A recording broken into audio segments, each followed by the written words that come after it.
Hello, my name's Casey Shutt, and we are looking at Little Church, what it means for homes to be sites of worship and Christian formation. And I want to consider really quickly something that is very tempting for parents to want to provide their children, especially when they need a quick and easy babysitter. And that is screen technologies. Because these screens are so addictive to these kids, to our children. They love them. They've done studies where they've handed a 1-year-old a tablet, and getting it back without a fit is nearly impossible. These things are built to make us addicted to them. In fact, there was a New York Times article maybe a decade ago where they were talking to CEOs and higher ups at like Apple and Google and Microsoft, and all of these folks said they don't even allow their kids on them at all until they're like 13. Then they can have their first one, and then it's very limited, their access to, say, an iPad, because these tech guys understand, and gals, they understand the power of the tool to addict the user. They're kind of designed that way. Not only that, but there's quite a bit of research coming out, and you've seen there's been articles in the Washington Times and New York Times about how these screen technologies are actually not that helpful when it comes to education.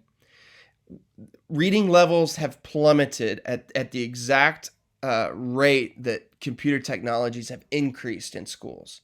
Reading scores have plunged. And not only that, but Jean Twenge has spoken of how, teenagers in the 80s and 90s, they tended to kill each other too much, obviously, teen homicide. They tended to have sex too much, premarital sex. Drug and alcohol abuse has been a problem for teens for a while. But all of a sudden, beginning with a cohort of teens around 2012, they're no longer engaged in those activities. Premarital sex has nosedived, as well as teen homicide, as well as drug and alcohol use among teens.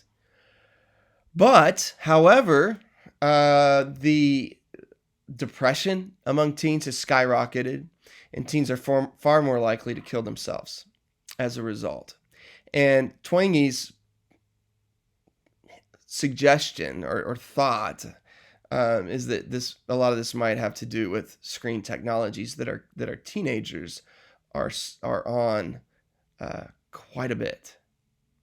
So all of that to say, screen technologies are to be introduced to our children in a very thoughtful way. We've got one more video, so I hope you'll join us for this last one.